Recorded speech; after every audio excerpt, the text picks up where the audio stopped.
Hello students, let us study about an important class of organic compounds called haloalkanes today. First and foremost, what are haloalkanes? You know what's an alkane? Give me any example of an alkane. Okay, let me take CH3, a methane. What is a halo or a halogen group? Examples would be iodine, bromine, chlorine and fluorine.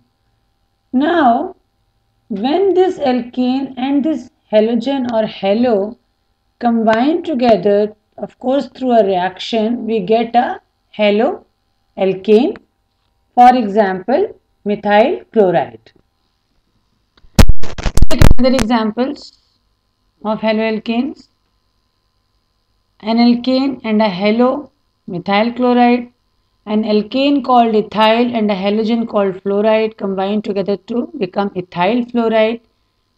Then a halogen called iodine and an alkane called propane combine together to become 2-iodopropane, right?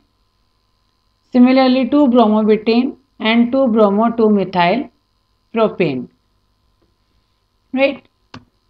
Now, these haloalkanes do not occur naturally. You won't see, for example, methyl chloride occurring in nature. They're all synthetic. They have to be prepared through reactions.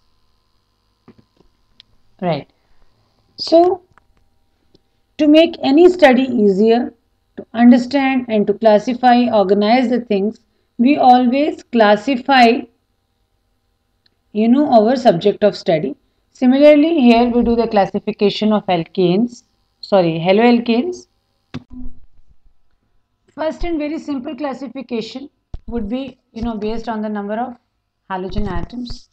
Haloalkanes containing one halogen atoms are known as mono, 2 are known as dihalogen, 3 halogen atoms are tri, and 4 are called tetra. Haloalkanes having more than one are actually called polyhalogen compounds as well. So dihalogen derivative general formula, CnH2n is the formula for alkane and X2 means 2 halogen compounds, right? Now these dihalogens can be further classified into vicinal, geminal and terminal dihalides. Let us see what they mean. Vicinal dihalides. Vicinal means adjacent.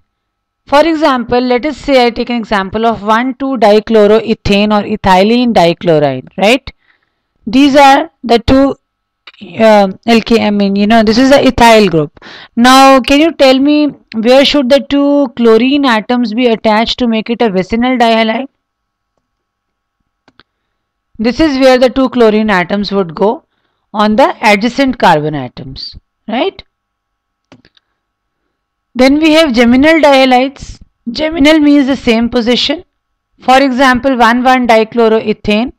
Let us say, this is the ethane. Where do you expect the two chlorine atoms to be?